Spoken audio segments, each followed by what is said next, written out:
Praise the lord. మన ప్రభువును ప్రియరక్షకుడైన యేసుక్రీస్తు వారి శక్తిగల నామంలో మీ అందరికీ నా హృదయపూర్వక వందనాలు. ఈరోజు దేవుడు మనందరికీ అనుగ్రహిస్తున్న శ్రేష్టమైన వాగ్దానము, నా జనులు తమ్మును తాము తగ్గించుకొని ప్రార్థన చేసి నన్ను వెదకి తమ చెడు మార్గములను విడిచిన ఎడల ఆకాశము నుండి నేను వారి ప్రార్థనను విని వారి పాపమును క్షమించి వారి దేశమును స్వస్థపరచుదును. 2 దినవృత్తాంతముల గ్రంథము 7వ అధ్యాయం 14వ వచనం. ప్రియులారా, ఈ మాటలు వింటున్న మీ అందరి జీవితాలలో దేవుడు తన మెంటైన ఆశీర్వాదములను కుమ్మరించి ఈ వాగ్దానం మనందరి ఎడల నెరవేర్చును కాక. ఆమేన్. ప్రియ సహోదరి సహోదరుడా, దేవుని బిడ్డలుగా జీవించే ప్రతి ఒక్కరి జీవితంలో ఆయన కార్యాలు జరగవండి. ఆ దేవునికి ప్రార్థించే వారందరూ ఫలములను పొందుకోలేరు. చాలా మంది అనుకుంటారు, ఎందుకు నా జీవితంలో ఈ కార్యం జరగడం లేదు, ఎందుకు నా ప్రయత్నం నెరవేరడం లేదు, నేను ప్రతి దినము ప్రార్థన చేస్తున్నాను కదా, ఎందుకు దేవుడు నా జీవితంలో ఏ మేలు జరిగించడం లేదు, దినములు మాసములు సంవత్సరాలు గడిచిపోతున్నాయి, కానీ నా పరిస్థితి ఏమాత్రం మారడం లేదు అని తలచుకుంటూ బాధపడేవారు ఎంతో మంది ఉంటున్నారు కదాండి. ప్రియ దేవుని బిడ్డలారా, ఎందుకు ఎందుకు అని దేవుని ప్రశ్నిస్తూ ఉంటారు. కానీ వారిలో ఏ లోపముందో, వారింకా సంపూర్ణమైన స్థితిలోనికి వచ్చారో లేదో, వారు ఎలాంటి పాపాలైతే చేస్తూ వచ్చారో, ఏ విధంగా ఆలోచిస్తున్నారో, ఎటువంటి మార్గంలో పయనిస్తున్నారో గ్రహించలేని వారిగా ఉంటున్నారు. ఈ మాటలు వింటున్న ప్రియ సహోదరి సహోదరుడా, నువ్వు కూడా ఇదే ప్రశ్న దేవునిని అడుగుతున్నావా? ఎందుకు దేవా నా జీవితంలో నువ్వు కార్యం జరిగించడం లేదు, ఎందుకు నా జీవితంలో ఏ మేలు చెయ్యడం లేదు అని దేవునిపై సనుగుతున్నావా? దేవుని మీద గొనుగుతున్నావా? అయితే దేవుడంటున్నాడు, నా జనులు తమ్మును తాము తగ్గించుకొని ప్రార్థన చేయడం లేదు అని.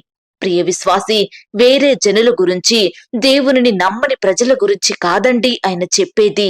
పాపం నుండి రక్షించబడి బాప్తిసం తీసుకొని నిత్యము ఆ దేవునిని సేవించే వారి గురించే దేవుడు మాట్లాడుతున్నాడు. ఈనాడు మనలో లేనిది తగ్గింపు జీవితం. కొందరైతే గొప్ప పరిచర్య చేసినప్పటికీ వారిని వారు ఏమాత్రం తగ్గించుకోలేరు. వారిలో దీనత్వం ఉండదు. నువ్వెంత గొప్ప పరిచర్య చేసినా నీలో దీనత్వం, తగ్గింపు, వినయం లేకపోతే సమస్తము వృధానే అండి. ఈనాడు మనం వెళ్లే మార్గాలు ఎలా ఉన్నాయి? నేనెలా నడుచుకుంటున్నాను? నేను చేసేది దేవుని దృష్టికి యోగ్యమైనదేనా? నా క్రియల ద్వారా ఆయనకు సంతోషం ఉందా అనేది మనం గమనించడం చాలా అవసరం. ప్రియ దేవుని బిడ్డ, ఆకాశమందున్న దేవుడు నిన్ను నన్ను చూస్తున్నాడు. మన హృదయాలను, మన అంతరంగంలోని ఆలోచనలన్నిటినీ ఆయన గమనిస్తున్నాడండి. నువ్వు కావాలని పాపం చేసినా, లేక తెలిసి తెలియక పాపం చేసినప్పటికీ నువ్వు ప్రతి దినము నీ పాప స్థితినంతటినీ ఆ దేవుని పాదాల వద్ద ఒప్పుకోవాలి. ఆ పాపాన్ని విడిచిపెట్టాలి. మరలా దాని జోలికి అస్సలు వెళ్ళొద్దు. ప్రియ సహోదరి సహోదరుడా, గడిచిన దినములలో నువ్వు ఎలాంటి పాపాన్నైతే చేస్తూ వచ్చావో, ఎటువంటి చెడు జీవితాన్ని జీవిస్తూ వచ్చావో ఆ దేవునికి తెలుసండి. ఈనాడు వాటన్నిటి విషయమై మనం దేవుని పాదాల వద్ద సాగిలపడి పశ్చాత్తాపపడాలి. మన పాప స్థితినంతటినీ ఆ ప్రభు పాదాల వద్ద ఒప్పుకోవాలండి. ప్రియ సహోదరి సహోదరుడా, దేవునిని నమ్మిన మనమే చెడు మార్గంలో నడుస్తుంటే, ఆయనను అంగీకరించిన మనమే పాపం చేస్తే ఇంకెప్పుడండి అన్య జనాంగాన్ని దేవుని మార్గంలోనికి నడిపించేది? మనల్ని బట్టి వారేం నేర్చుకుంటారు చెప్పండి? ఈ దినమున దేవుడెంతో భారంతో తన జనులమైన మన గురించి మాట్లాడుతున్నాడు. ప్రియ సహోదరి సహోదరుడా, మన జీవితంలో ఎన్నో సంవత్సరాలు, ఎన్నో మాసములు, ఎన్నో దినములు గడిచిపోతున్నాయి. దేవుడు మనల్ని ఎంతగా కాపాడుతూ భద్రపరుస్తున్నాడో కదా. మనం ఆయన దృష్టికి ఎంత అవిధేయతగా జీవించినప్పటికీ, ఎంతగా పాపం చేస్తూ వచ్చినప్పటికీ, ఎన్ని ఇష్టం లేని కార్యాలు చేసినప్పటికీ వాటన్నిటినీ దేవుడు భరించినాడు, సహించినాడు. వాటి విషయమై మనకు తీర్పు తీర్చలేదు కని, మనల్ని శిక్షించలేదు, ఆ యొక్క నరకానికి అప్పగించలేదు కని మనల్ని సజీవ లెక్కలో ఉంచాడండి. మనల్ని క్షమించినాడు. ఈ దినమును చూచే కృపనిచ్చాడు. ఒక్కసారి ఆలోచించండి. గడిచిన దినములలో ఎందరూ ఈ లోకాన్ని విడిచిపెట్టి వెళ్లారో, ఎందరు అనారోగ్య స్థితిలో మంచాలపై ఉన్నారో, ఎందరు ఎంతగా నష్టపోతూ వచ్చారో, కాని మన దేవాది దేవుడు, మన కృపగల దేవుడు నిన్ను నన్ను ప్రేమించి ఇంకా సజీవులనుగా కాచి కాపాడి ప్రతి పరిస్థితిలో తన సహాయాన్ని అందిస్తూ వస్తూ వచ్చాడు. ప్రియ సహోదరి సహోదరుడా, ఈ సమయమే మనల్ని మనం పవిత్రపరుచుకుందాము, పాపాన్ని విడిచిపెడదాము, చక్కని మార్గంలో నడుద్దాము. ఈ దినము నుండి తగ్గింపుతో, వినయముతో, భారంతో రోదన చేస్తూ ఆయనకు ప్రార్థించుదామండి. దేవుని దృష్టి నీ మీద ఉంది. ఆయన మనస్సు నిత్యము నీ చుట్టే తిరుగుతూ ఉంటుంది. ఆ దేవుడు తన ప్రాణాన్నే నా కొరకు అర్పించి, తన రక్తం కార్చి మనల్ని కడిగి తన బిడ్డలుగా, తన జనాంగంగా చేసుకున్నాడు. మరి ఇలాంటి మనం ఆ దేవునికి దుఃఖకరంగా జీవించకూడదండి. ఆయనకు నచ్చినట్లు మనం బ్రతికే వారిమిగా ఉండాలి. ఆ దేవుడు నిన్ను నన్ను బాగు చేస్తాడు, స్వస్థపరుచుతాడు, మనకు తోడయ్యుండి ఉన్నతంగా దీవించుతాడు. ఎప్పుడైతే మన పాప స్థితిని ఒప్పుకొని ఆ ప్రభు పాదాల వద్ద మనల్ని మనం పడవేసుకొని ఆయనకు నచ్చినట్లు జీవిస్తామో, అప్పుడే మన జీవితంలో కార్యాలు చెయ్యడం మొదలు పెడతాడు. మనల్ని అత్యున్నతంగా ఆశీర్వదిస్తాడు. ఆనాడు ఎంతో మంది భక్తులు భారంతో, తగ్గింపుతో ప్రార్థన చేశారు. కాబట్టే దేవుడు వారి ప్రార్థనలను విని వారికి గొప్ప జవాబునిచ్చాడండి. వారిని క్షమించి మరలా తన బిడ్డలుగా స్వీకరించాడు. నిన్ను కూడా స్వీకరిస్తాడు. నీ జీవితంలో కూడా మేలులు జరిగించుతాడు. ప్రియ విశ్వాసి, ఈ యొక్క చివరి దినములలో దేవుడు నచ్చినట్లుగా, దేవుడు మెచ్చినట్లుగా మనం జీవించాలండి. మనల్ని మనం తగ్గించుకొని మన పాపస్థితినంతటినీ ఒప్పుకొని విడిచిపెట్టి ప్రభు పాదాల వద్ద క్షమాపణ వేడుకొని మనం ప్రార్థన చేసేవారిమిగా ఉండాలి. మనలో ఉండే చెడు మార్గములన్నిటినీ అసహించుకునే వారిమిగా మనం ఉండాలి. ఆకాశము నుండి ఆ దేవుడు మనల్ని చూచినప్పుడు మనం పరిశుద్ధులంగా, నీతిమంతులంగా, నిర్దోషులంగా ఆయన దృష్టికి ఉన్నట్లయితే దేవుడు తప్పకుండా మనల్ని క్షమించి, మనల్ని స్వస్థపరిచి, మన దేశమును, మన ప్రాంతాన్ని, మన యొక్క కుటుంబాలను, మన బంధువులను ఆయన దీవించుతాడు, అత్యధికంగా ఆశీర్వదిస్తాడు. ఈ మాటల మీద మీరు విశ్వాసం ఉంచినట్లయితే నాతో కలిసి ప్రార్థనలో ఏకీభవిస్తారా? ప్రార్థన. మహాపరిశుద్ధుడైన మా ప్రియా పరలోకపు తండ్రి, కృపయు కనికరములు కలిగిన మా గొప్ప దేవ, సర్వాధికారములు కలిగిన మా యేసయ్య, మీ ఘనమైన, ఉన్నతమైన, పరిశుద్ధమైన, శ్రేష్టమైన నామానికి వందనాలు, స్తుతులు, స్తోత్రాలు చెల్లించుకుంటున్నాం తండ్రి. అయ్యా, మమ్మను ప్రేమించి మాకిచ్చిన మరొక శుభదినమును బట్టి, చక్కని వాగ్దానాన్ని బట్టి మీకు వందనాలు, స్తోత్రాలు చెల్లించుకుంటున్నాం దేవా.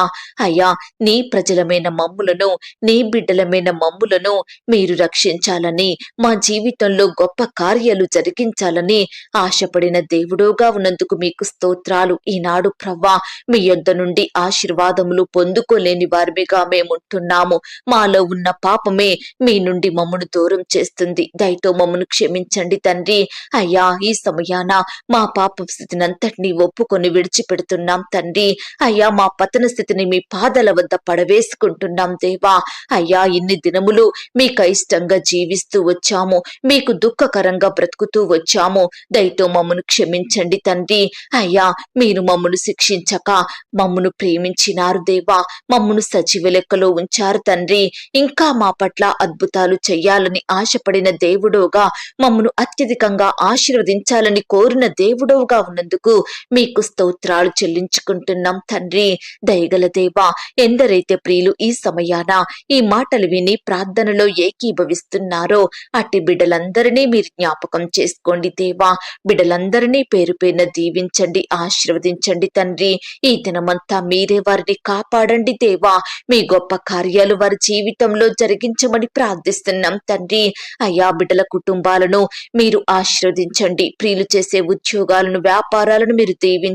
రకరకాల పనుల నిమిత్తం బిడ్డలు వెళ్తుండగా వారి చుట్టూ మీ దూతలను ఉంచండి దేవా. నీ బిడ్డల్ని మీరు భద్రపరిచి కాపాడి క్షేమాన్ని దయచేయమని ప్రార్థిస్తున్నాం తండ్రి. అయ్యా, ఇంకా ఎందరైతే లోకంలో పాపంలో బ్రతుకుతున్నారో చెడు జీవితాన్ని జీవిస్తున్నారో, మీ దృష్టికి అయోగ్యులుగా అపవిత్రులుగా బ్రతుకుతున్నారో అలాంటి వారందరినీ మీరు దృష్టించండి దేవా. పాపం నుండి విడుదలను అనుగ్రహించండి తండ్రి. మిమ్మును సేవించే జనాంగంలో బిడ్డలందరినీ చేర్చమని ప్రార్థిస్తున్నాం దేవా. అయ్యా, చిన్న బిడ్డల్ని మీరు కాపాడండి. పెద్దవారిని, వృద్ధులను, యవ్వనస్తులను, సహోదరులను మీరు జ్ఞాపకం చేసుకోమని ప్రార్థిస్తున్నాం తండ్రి. అయ్యా, బిడ్డల కుటుంబాలను మీరు ఆశీర్వదించండి దేవా. అయ్యా, ఈనాడు దేవా, నీ బిడ్డలైన వారు ఎందరైతే సంతానమందక బాధపడుచున్నారో అట్టి వారిని మీరు కనికరించండి దేవా. వివాహాలు జరగక బాధపడే బిడ్డల్ని మీరు జ్ఞాపకం చేసుకోండి తండ్రి. గృహాలు లేక బాధలలో కన్నీటిలో ఉంటున్న బిడ్డల్ని మీరు కనికరించండి దేవా. గృహ నిర్మాణాలు చేసుకుంటున్న వారిని కూడా మీరు జ్ఞాపకం చేసుకోండి తండ్రి. పరిచర్య చేసే దైవదాసుల కుటుంబాల చుట్టూ మీ దూతలు నుంచండి దేవా. ప్రియులు చేసే పరిచర్య అంతటిని మీరు ఆశీర్వదించండి. సంఘ నిర్మాణంలో తోడై ఉండండి దేవా.